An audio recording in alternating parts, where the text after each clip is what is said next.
अस्सलाम वालेकुम दोस्तों। आप अक्सर सोच रहे होते हैं कि आपने इन्वेस्टमेंट करनी है तो इन्वेस्टमेंट कहाँ की जाए और क्या स्ट्रैटेजी ली जाए।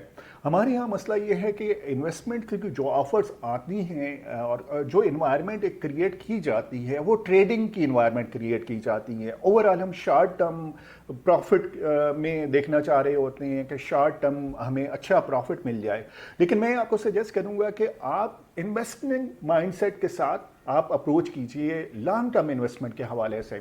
आप ट्रेडिंग माइंडसेट के साथ काम ना करें कहीं पे भी इन्वेस्टमेंट के हवाले से, क्योंकि ट्रेडिंग में चाहे वो स्टॉक मार्केट में आप जाते हैं, चाहे आप क्रिप्टो में जाते हैं, चाहे आप रियल स्टेट पे जाते हैं, ट्रेडिंग में वो लोग कामयाब होते हैं जो 24 आवर उसी इंडस्ट्री में काम कर रहे होते हैं। उन्हें हर इंफॉर्मेशन अवेलेबल होती है, उनका एक्सपीरियंस इतना स्ट्रांग होता है कि उन्हें पता चल जाता है कि अभी जो वेव आ रही है उस वेव में हमें बेनिफिट कैसे लेना है, हमने कहाँ पे बाइंग करनी है, कहाँ पे सेलिंग करनी है और क्या स्ट्रैटेजी लेनी है।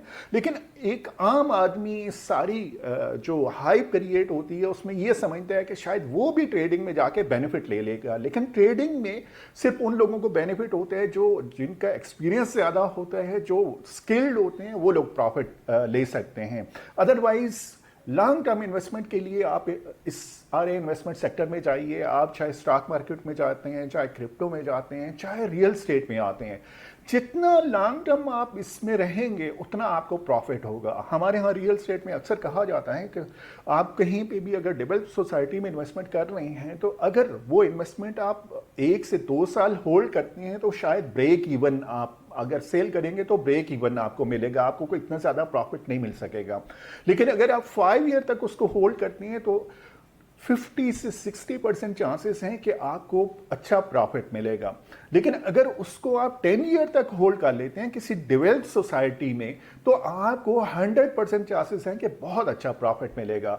और लॉन्ग टर्म हमेशा जब इन्वेस्टमेंट की आप स्ट्रेटेजी बनाते हैं उन लोगों ने फ़ायदा उठाया है जो लॉन्ग टर्म स्ट्रेटेजी लेके चलते हैं। वॉरेन बफेट को ले लें, बाकी जो दुनिया के टॉप के इन्वेस्टर्स हैं वो अक्सर आपको यही बात कहते नजर आएंगे कि आपको जब इन्वेस्टमेंट करनी है तो आपको लॉन्ग टर्म स्ट्रेटेजी एक बनानी है, आपको ट्रेडिंग शॉर्ट टर्म माइंडसेट के साथ इंटर नहीं होना। तो मैं आपसे रिक्वेस्ट करूंगा कि आप चाहे छोटी सी भी इन्वेस्टमेंट कर रहे हैं, आप 1 मिलियन की भी इन्वेस्टमेंट कर रहे हैं, आप 2 मिलियन की, 3 मिलियन की इन्वेस्टमेंट कर रहे हैं, तो आप लॉन्ग टर्म इन्वेस्टमेंट स्ट्रेटेजी के साथ जाएं। आप इन्वेस्टमेंट ऐसी जगहों पे, डेवलप जगहों पे करें जहां पे आप अपने साथ डिसाइड करें कि मैं ये इन्वेस्टमेंट होल्ड करूंगा नेक्स्ट 5 ईयर से लेके 10 ईयर तक, और उस वक्त फिर जो आपको रिटर्न मिलेगा वो बहुत बेहतर रिटर्न होगा। ये था एक पॉइंट जो ट्रेडिंग और इन्वेस्टमेंट माइंडसेट के हवाले से था। मैं चाह रहा था कि मैं आपके साथ डिस्कस करूं, क्योंकि सोशल मीडिया पे जब आप स्क्रॉल करते हैं तो आपको रियल स्टेट के बहुत सारे प्रोजेक्ट नज़र आ रहे होते हैं जो मार्केट हो रहे होते हैं, और उनमें से अक्सर औकात ऐसे वीडियोज़ भी होती हैं जिनमें कहा जाता है कि आप आज इन्वेस्ट करें, साल बाद डबल प्रॉफिट आपका होगा। लेकिन ये सारी मार्केटिंग स्ट्रेटेजीज होती हैं, हाइप क्रिएट की जाती है, लेकिन आपको अपना फायदा देखना है, आपको अपनी हार्ड अर्न मनी, क्योंकि आप इन्वेस्ट करने जा रहे होते हैं तो आपको अपनी होमवर्क ज्यादा बेहतर करना है कि आपको क्या स्ट्रेटेजी लेनी है। और सबसे बेस्ट जो स्ट्रेटेजी है वो लॉन्ग टर्म इन्वेस्टमेंट की स्ट्रेटेजी है। मेरा नाम अरशद अवान है, हम होमी प्रॉपर्टीज के नाम से इस्लामाबाद में रियल एस्टेट का बिजनेस करते हैं। आप हमें कांटेक्ट कर सकते हैं हमारे यूट्यूब चैनल के थ्रू, हमारे फोन नंबर के थ्रू और हमारे फेसबुक पेज के through. Keep in touch. Thank you so much.